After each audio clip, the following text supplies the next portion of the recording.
AM news కి స్వాగతం. నంద్యాల జిల్లా ఆలగడ్డ తాలూకా రుద్రవరంలో నంద్యాల జిల్లా కలెక్టర్ రాజకుమారి గనియా ఆయిల్ ఫామ్, నర్సరీ మరియు తోటల సందర్శనానికి విచ్చేశారు. ఈ సందర్భంగా జిల్లా కలెక్టర్ రాజకుమారి రైతు సోదరులను ఉద్దేశించి మాట్లాడుతూ 3F oil palm private limited సంస్థ ద్వారా పామ్ ఆయిల్ మొక్కలను ఉచితంగానే రైతులకు అందజేయడం జరుగుతుందని, మరియు ఆయిల్ ఫామ్ పంట దిగుబడి వచ్చే 4 సంవత్సరాల కాలం వరకు రైతు సోదరులకు పంట ప్రోత్సాహకం కొరకు ఆర్థిక సహాయం కూడా ఇవ్వడం జరుగుతుందని వివరించారు.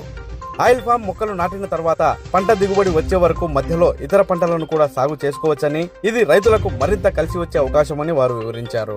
ఇది భవిష్యత్తులో రైతు సోదరులకు మంచి ఆదాయాన్నిచ్చే పంట అవుతుందని, ఆయిల్ ఫామ్ సాగును ఎన్నో రాష్ట్రాలలో లాభదాయకంగా సాగు చేస్తున్నారని, కనుక ఇక్కడ మన రైతు సోదరులు కూడా ఆయిల్ ఫామ్ సాగును చేసి మంచి లాభాలను పొందాలని ఆకాంక్షిస్తున్నానని కలెక్టర్ తెలిపారు. ప్రస్తుతం ఈ సంవత్సర కాలంలో దాదాపు 4 లక్షల హెక్టార్ల వరకు ఆయిల్ ఫామ్ సాగును ప్రోత్సహించేందుకు తాము సిద్ధంగా ఉన్నామని జిల్లా కలెక్టర్ రాజకుమారి తెలిపారు. అనంతరం హార్టికల్చర్ పీడీ మాట్లాడుతూ రైతు సోదరులందరూ ఆయిల్ ఫామ్ సాగు గురించి తెలుసుకోవాలని, ఇది మంచి లాభాలను తెచ్చిపెట్టే పంట కనుక ప్రతి ఒక్కరూ దీని సాగుపై దృష్టి పెట్టాలని, ఇతర ఆసక్తి గల రైతు సోదరులు కూడా దీని గురించి వివరించాలని ఆయన తెలిపారు. ఆసక్తి ఉన్నవారు ఇక్కడ 3F సంస్థ ద్వారా ఉచితంగా మొక్కలను పొంది పంటను సాగు చేసుకోవచ్చని ఆయన వివరించారు. ఈ సందర్భంగా 3F oil form private limited సంస్థ ప్రతినిధి మాట్లాడుతూ తమ సంస్థ ద్వారా రైతులకు ఉచితంగానే ఆయిల్ మొక్కలను ఇచ్చేందుకు సంస్థ యాజమాన్యం అంగీకరించిందని, కావున రైతు సోదరులందరూ ఈ అవకాశాన్ని సద్వినియోగం చేసుకోవాలని, ఆయిల్ ఫామ్ మొక్కలను ఉచితంగానే రైతులకు అందజేస్తామని వివరించారు. ఈ కార్యక్రమంలో నంద్యాల జిల్లా కలెక్టర్ రాజకుమారి గనియా, నంద్యాల జిల్లా zonal head Pothuri Venkata Prasad, nursery incharge Mahesh, Rudravaram మరియు Nandyal cluster manager Kishore Reddy, Nandikotkur cluster manager G Nagaraju, ఇతర ప్రభుత్వ అధికారులు, రుద్రవరం గ్రామ రైతు సోదరులు మరియు గ్రామ ప్రజలు పాల్గొన్నారు.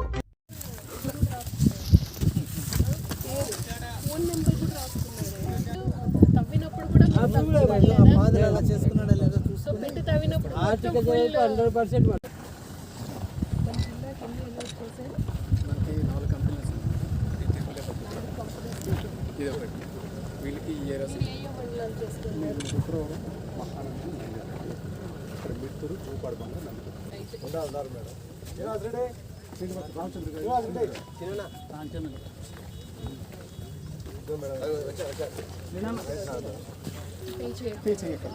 ఇదేంటిది స్మార్ట్ ఫార్మింగ్ అంటే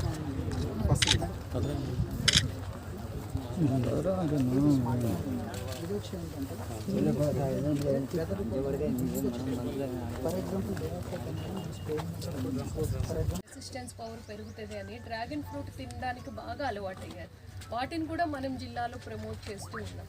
సో కొత్తగా ఏదన్నా కొత్తగా అందిపుచ్చుకోవడానికి రైతులు ఎప్పుడు కూడా ముందుకు ఉండాలి. ఎందుకంటే ఒక పంట ఫీల్డ్కి వస్తుంది అంటే చాలా స్టడీ అవుతుంది. సైంటిస్ట్ చాలా రకాలుగా స్టడీ చేసిన తర్వాతే రైతుకు ఎప్పుడు ఇబ్బందికరంగా ఉండకూడదు, డైరెక్ట్గా ఇంట్రడ్యూస్ చేయకుండా ఎన్నో ఎక్స్పెరిమెంట్స్కి అది వెళ్ళిన తర్వాతనే మన దగ్గరికి వస్తుంది. కాబట్టి రైతులు ఆయిల్ ఫామ్ విషయంలో కాన్ఫిడెంట్గా మీరు ప్రమోట్ చేయడంతో మీరు వెయ్యండి, తోటి వాళ్ళు కూడా ప్రమోట్ చేయండి. 4 సంవత్సరాలు పడుతుంది. పెద్ద అయిన వారు చాలా క్వశ్చన్స్ అడిగారు, మీ అందరికీ ఉపయోగకరమైన క్వశ్చన్స్ అడిగారు. డౌట్స్ అన్నీ మీరు క్లారిఫై చేసుకోండి. ఏడీ గారు అందుబాటులో ఉంటారు. అక్కడ కాకుండా NREGSలో కూడా మనం పండ్ల తోటలు హార్టికల్చర్ మనం ప్రమోట్ చేస్తాం. NREGSలో కూడా మనకు ఆయిల్ ఫామ్ ఉంది. 3 years మెయింటెనెన్స్ ఇస్తాం. ఇప్పటికే 5 మండలాల వాళ్ళు ముందుకు వచ్చారు. నంద్యాల్, ప్యాపిలి, కొత్తపల్లి, బండి ఆత్మకూరు, మిట్టూరు. అక్కడ NREGSలో మనం టేకప్ చేస్తున్నాం. ఇటు హార్టికల్చర్ నుంచన్నా మీరు సద్వినియోగపరచుకోవచ్చు, NREGS ద్వారా అన్నా మీరు మనం చూద్దాము. నెక్స్ట్ ఇయర్ ఈ సంవత్సరం 400 హెక్టర్స్కి వెళ్ళాం కదా, నెక్స్ట్ ఇయర్ 1000 హెక్టార్స్ తీసుకొని ప్రమోట్ చేసుకుంటూ వెళ్దాం. మన మండల్ రుద్రవరం మండల్ అయితే సాయిల్ కూడా చాలా సూటబుల్, రెడ్ సాయిల్స్ కాబట్టి సూటబుల్. ఓన్లీ మీరు బాగా దృష్టి పెట్టాల్సింది ఏంటంటే ఇది మినిమం టెంపరేచర్ నుంచి మ్యాక్సిమం 44 degrees టెంపరేచర్ వరకు కూడా పెరుగుతుంది. మన ఏరియాలో ఎండలు బాగా ఎక్కువ. ఇప్పుడు చూస్తే ఉదయం 6 గంటలకే ఎండ వచ్చేస్తుంది. సో అంత హై టెంపరేచర్ని కూడా తట్టుకునేది ఆయిల్ పామ్ కాబట్టి వాటరింగ్ అన్నది బాగా చేయగలగాలి. వాటరింగ్ ఎంత పర్ఫెక్ట్గా మనం రైతు చేయగలిగితే ఈల్డ్ కూడా అంత వస్తుంది. ఆ విషయంలో మాత్రం బాగా కేర్ తీసుకోవాలి. మిగతా పంటలు కూడా అగ్రికల్చర్ కానీ హార్టికల్చర్ మిగతా పంటలే. ఇప్పుడు మీకన్నా ముందు ఒకటి చూశాను, ఒక 5 ఎకరాల్లో ఒక అతను గులాబీ కల్టివేషన్ చాలా చక్కగా చేశారు. ఆయన మార్కెటింగ్ కూడా చాలా బాగుందమ్మా అని చెప్తూ ఉన్నారు.